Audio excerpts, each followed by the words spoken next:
Colonel Naidu आए थे। उन्होंने मेरे से कहा चल गुरु जी के पास चलते हैं। मैंने कहा यार मैं बाबा लोगों के पास नहीं जाता, ऐसा है तुम जाओ। तो उसने काफी मेरे ऊपर इंसिस्ट किया पर मैं गया नहीं। बहरहाल वो गुरु जी के पास गया और उसकी सारी प्रॉब्लम सॉल्व हो गई, उसको कोई तकलीफ नहीं हुई और बहुत काफी मेजर प्रॉब्लम थी वो सब एक एक करके ठीक हो। क्या हुआ कि मैंने जब ये काफी चक्कर लगाए सिविल में नौकरी ढूंढने के लिए, कुछ नहीं हुआ, तो अब मुझे ये वाकया याद आया और मुझे तब गुरुजी की याद आई, मुझे गुरुजी के पास जाना चाहिए। और मैंने 3-4 कोशिश की जालंधर मंदिर में जाने की, पर मैं गुरुजी से मिल नहीं पाया, वो वहाँ मौजूद ही नहीं। और हर बार जाता था वो कहते गुरुजी है नहीं।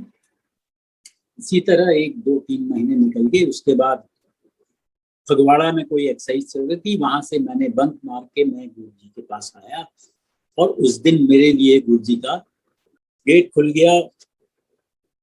और जो दिमाग में बात घूम रही थी, नौकरी छोड़नी है, क्या करूं, ये सब उधेड़ बुन चल रही थी जब मैं रास्ते में था। और जैसे ही मैं गुरुजी के दरबार, यानी कि 300 डिफेंस कॉलोनी जालंधर में था गुरुजी का दरबार, तो वहां जब गया तो जैसे ही मैंने कदम रखा अंदर, तो मेरा दिमाग बिल्कुल ब्लैंक हो गया। मेरे दिमाग में कोई थॉट ही नहीं था। गुरुजी ने अंदर बुलाया, अपने कमरे में बैठाया और मेरे को कुछ बातें कही। के बाद गुरुजी ने मुझे इनिशिएट किया और मुझे 1 गिलास अंगूर का रस अपने हाथ से दिया, वो मैंने पिया। और उसके बाद मुझसे कहा चलो।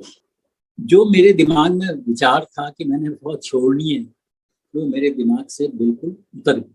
गुरुजी की खींच ऐसी थी कि मैं पहले तो मैं हफ्ते में 1 दिन जाया करता था, फिर हफ्ते में 2 दिन शुरू हो गया, फिर हफ्ते में 3 दिन, और फिर तकरीबन रोज ही गुरुजी के दरबार में पहुंच जाते थे। ये उनकी आज्ञा थी, ये उन्होंने आज्ञा दी हुई थी। अब दिमाग में क्या ख्याल आया कि रोज हम गुरुजी के दरबार में जाते हैं और वहाँ खाना खाते हैं। जब गेट में पहुंचे तो वहां पे क्या हुआ कि गुरुजी एक थाली में ढेर सारी चपाती और सब्जी और दाल लेके उन्होंने अपने हाथ से दिए और गुरुजी ने कहा अंकल लंगर छको।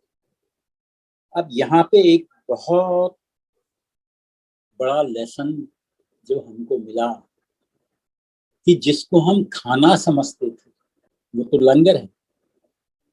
खाने को खाया जाता है और लंगर को छका जाता है। तो गुरुजी ने कहा लंगर छको। छक्को का मतलब क्या होता है, जो मैं समझ पाया कि जब आप लंगर छकते हो तो वो आपको तृप्त करता है। फिर उसमें कोई चीज ये नहीं होती कि मुझे कद्दू अच्छा नहीं लगता, या मुझे बैगन अच्छा नहीं लगता, या मुझे मादी दाल अच्छी नहीं लगती, क्योंकि फिर वो जो लंगर है वो कद्दू की सब्जी नहीं है, वो प्रसाद है। वो बैगन की सब्जी नहीं है, वो प्रसाद है। वो मादी दाल नहीं है, वो प्रसाद है। और जो चपाती आपको मिल रही है वो प्रसाद है, इसीलिए उसको प्रसाद कहा जाता है। तो ये एक बहुत बड़ा सबक था जो मैंने सीखा, जो मुझे गुरुजी ने कम्युनिकेट किया। गुरुजी ने कहा नहीं, पर कम्युनिकेशन गुरुजी का ऐसे ही होता था। उनका वो जो कम्युनिकेट करते थे, सवाल ये है कि वो आपका रिसेप्टर अगर काम कर रहा है तो वो आपको कम्युनिकेट हो जाएगा, अगर आपका रिसेप्टर काम नहीं कर रहा है तो कम्युनिकेशन नहीं होगा। गुरुजी की ऐसी कृपा रही कि गुरुजी अक्सर हमारे जलंधर घर में आ जाया करते थे, और जब गुरुजी आते थे तो लाजमी है कि संगत के कुछ लोग भी आया करते थे। तो एक बार आंटी की तबीयत काफी खराब थी और सुबह से टेम्परेचर डाउन नहीं हो रहा था। आइस पैड रख दिए थे, दवाइयां दे दी, और टेम्परेचर 103 104 से नीचे नहीं था। तो गुरुजी का मैसेज आ गया कि मैं शाम को घर आऊंगा। अब एज ए ह्यूमन बीइंग थोड़ा अजीब सा लगा कि आंटी की तबीयत खराब है और ये गुरुजी आने वाले हैं, संगत भी आएगी, लंगर भी तैयार करना होगा। थोड़ा एक मन में कहना चाहिए एक कष्ट सा। गुरुजी आए शाम को, लंगर भी तैयार हो गया, आंटी लेटी रही, सब कुछ हो गया। और जैसे ही गुरुजी आए तो गुरुजी सीधे बेडरूम के अंदर गए और आंटी का हाथ पकड़ के बोले, चल आंटी, तेन कुछ नहीं हो। तो जलंधर में मेरे घर में फायर प्लेस थी और ये जाड़ों के दिन थे, और जब गुरुजी आते थे वो फायर प्लेस को हम लाइट अप कर देते थे। तो गुरुजी आए, गुरुजी फायर प्लेस के पास बैठ गए और आंटी को बोला, बह जाए थे। तो आंटी उधर ही गुरुजी के चरणों के पास लेट गई। सबने लंगर किया। उसके बाद गुरुजी ने कहा, चलो हुण चलने। तो गुरुजी बाहर निकल गए, और जब बाहर निकले, बाहर कड़ाके की ठंड थी, पर गुरुजी के जो पैर थे वो लिटरली जल रहे। ऐसा लगता था कि गुरुजी को फीवर। तो गुरुजी तो चले गए और हम अंदर आए तो आंटी का फीवर नॉर्मल हो गया।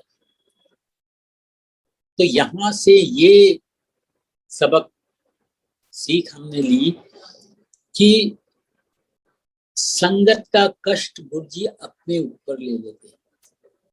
और ऐसे कई दृष्टांत हैं जिसमें गुरुजी ने संगत, कोई कहीं भी, ये तो दुनिया भर में था, अगर कोई लंदन में बीमार हो रहा तो गुरुजी कहते थे मैं औखा हूं,